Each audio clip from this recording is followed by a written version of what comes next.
Hello friends, నేను మీ KSR civil engineer. నేను cubic మీటర్స్లో ఎంత కాంక్రీట్ పడుతుంది అనేది చెప్పబోతున్నాను.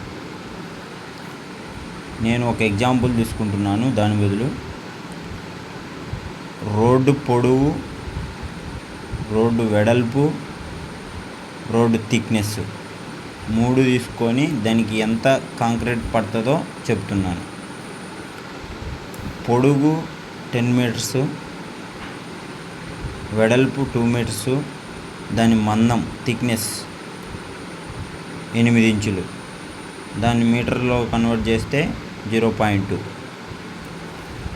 మనకు ఈ లెంత్కి, ఈ విడ్త్కి, ఆ థిక్నెస్కి ఎన్ని m³ కాంక్రీట్ పడుతుందో నేను చెప్పబోతున్నాను. దానికి మనము ఈ ఫార్ములా యూజ్ చేయాల్సి ఉంటుంది. LBT.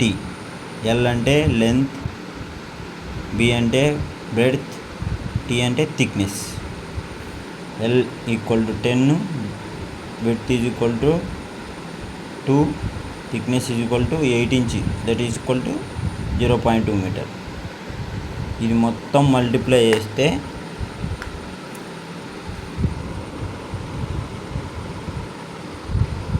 10 into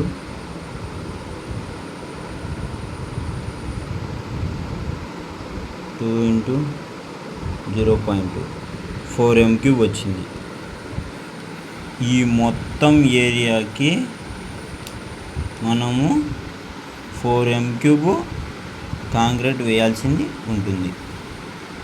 అదేనే ఫ్రెండ్స్. దీంట్లో ఏమన్నా డౌట్ ఉంటే మీరు కామెంట్ సెక్షన్లో కామెంట్ చేయండి, నేను ఆన్సర్ చేస్తాను. Thank you.